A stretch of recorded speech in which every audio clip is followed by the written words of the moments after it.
Welcome back.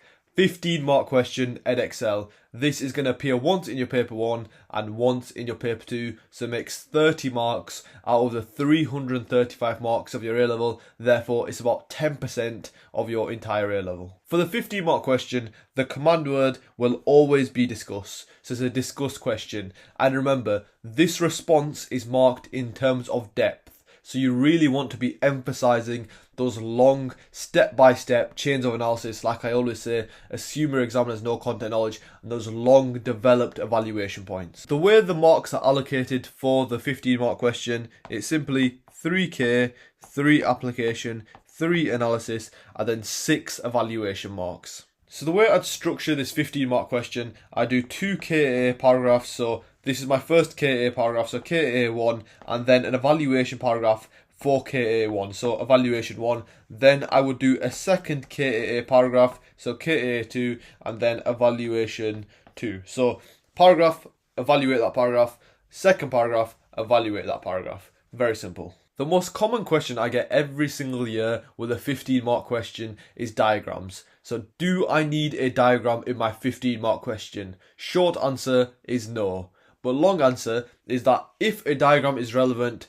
100,000,000% throw the diagram in. But if there are no relevant diagrams, do not worry. There will be lots of 15-mark questions you answer where you cannot think of a relevant diagram, and that's completely fine. And despite what your teacher might tell you, you 100% do not need a diagram to score 15 marks on the 15-mark question to score full marks. I've seen several scripts where students just have theory because there's no relevant diagrams and they will still score full marks. And even if you go to look at the mark scheme, there is nowhere in the mark scheme that says explicitly that you need a diagram. Now, a classic example of this is June 2018 paper 1, where if we go down to our sections B and we go to the 15-mark question, which is this: discuss policies businesses and the government might implement to reduce labour immobility and benefit the energy sector. So basically the main thing is asking you, what are some policies to reduce labour immobility?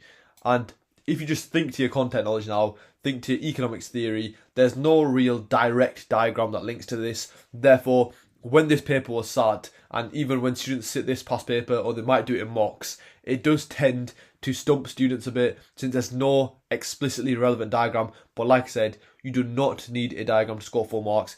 If it's relevant, 100% throw it in, as it will just make that KAA, the chain of analysis, 1,000,000 times easier. But if it's not relevant, yes, it's going to test your ability to develop a chain of analysis more, but 100% you can still score full marks with it. Now, last little bit on the 15-mark question before we move on to an example. But for every single question beforehand, the 5, the 8, the 10, the 12, I've been telling you, try to save time, a minute a mark, and do not go over. But with regards to timing on the 15-mark question, I would suggest around 15 to 20 minutes. This is as, especially if you followed my advice before, maybe you got a favourable 12-mark question where you got to save a bit of time, maybe you saved a bit of time on the 5-mark question.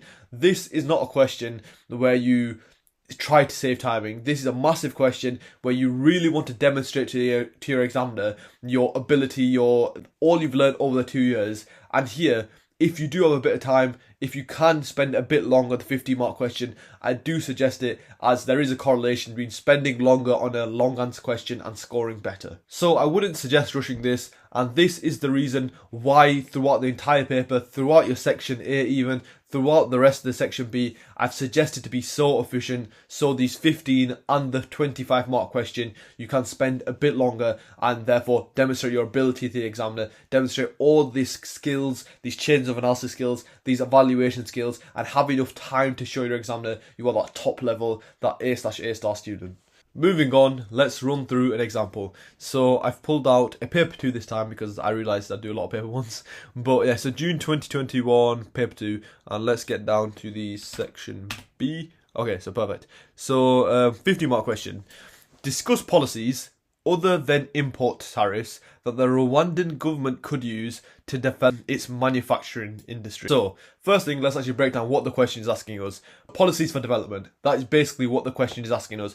And this is a massive thing with Edexcel section Bs.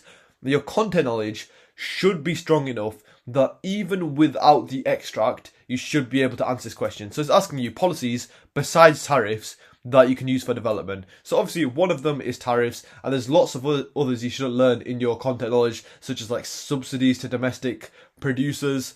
You could say things like promoting FDI. So there's lots of different things you could say here. So the top level of students can just look at that question and generate the points they need to answer it. But then they go into the extracts to pick up those application marks, to strengthen that response, gain some more application, gain some more contextual detail to back up and really buff out their answer.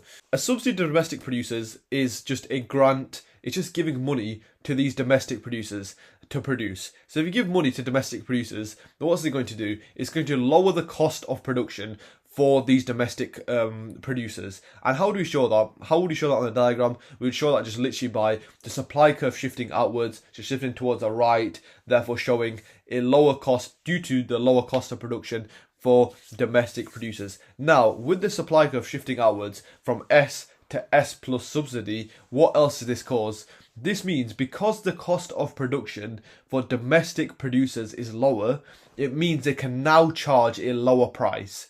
And if a firm can charge a lower price, if these Rwandan manufacturing industry firms can now charge a lower price, how does that affect them on global markets? It means on global markets, they are more competitive. Because if you think about the law of demand, when there's lower prices, you get increased quantity demanded. Therefore, there's increased quantity demanded for these Rwandan manufacturing industry firms, meaning that they are selling more basically. And if they're selling more, there's more revenue. And there's a few different ways you can take this, saying that it leads to development. You could say, firstly, if these Rwandan firms are selling more, it means that, for example, the workers, the owners of the firm will have more disposable income. If they have more disposable income, it means they can increase their material living standards. You can link it to things like HDI, or you can go back in another way, where if these firms are more competitive, they're making more revenue, more profits, therefore more corporation tax, more corporation tax, which is a tax on a firm's profits, meaning that if there's more corporation tax, the Rwandan government can use this corporation tax revenue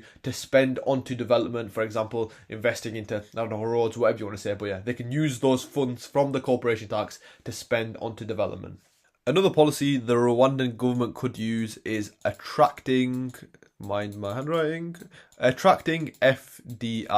Why does attracting FDI cause development? So how could the Rwanda government attract FDI? Doing something like reducing corporation tax. Lots of different strategies. They could reduce minimum wage, reduce non-wage laws such as like working conditions. But yeah, let's stick with reducing corporation tax. Why would this attract FDI? Because obviously there's more incentive for these firms now to come into the country, since they would make more money. But how would that cause development? Because foreign firms, big TNCs would come into, for example, like BT came into India. They would come into India, and the first thing they would do, well, one of the first things they would do is invest into infrastructure. For example, building massive, in terms of BT, they built massive call centers. But it's not just the warehouse, the call center they build. Workers need to be able to get to that call center. So what does BT have to do? They build roads, they build ways, they maybe run a shuttle bus, whatever they need to do. But they build infrastructure basically, and they improve the country's infrastructure. Therefore, better infrastructure will lead to several different effects, like improved efficiency, improved productivity, and that's probably the main one, where you can link that to development quite easily. Now, of course, with this question, there would be evaluation. So this would be probably my analysis para 1, then my analysis para 2, and then, of course, there are 6 evaluation marks. So just off the top of my head, how would I evaluate this? So think about the first paragraph, subsidies to domestic producers. It's quite an easy, quite generic evaluation point where you can talk about how subsidies make firms inefficient. They might not actually respond to the subsidy. For example, the firm could just pocket the cash. They might not actually use that to reduce their cost of production. Lots of different ways you can say that. Therefore, you could basically say the opportunity cost of the Rwandan government giving these domestic producer subsidies, that money, that subsidy could have been better used elsewhere. And of course, you'd have to develop these points in sufficient detail to hit those 6 evaluation marks. So that would be my evaluation for the first paragraph. So I would develop that enough to pick up the 3 evaluation marks probably there. And then for the second paragraph, attracting FDI. So one of the policies I said we were going to use to attract FDI is reducing corporation tax. But then you can evaluate the trade-off between reducing corporation tax actually improving or worsening development.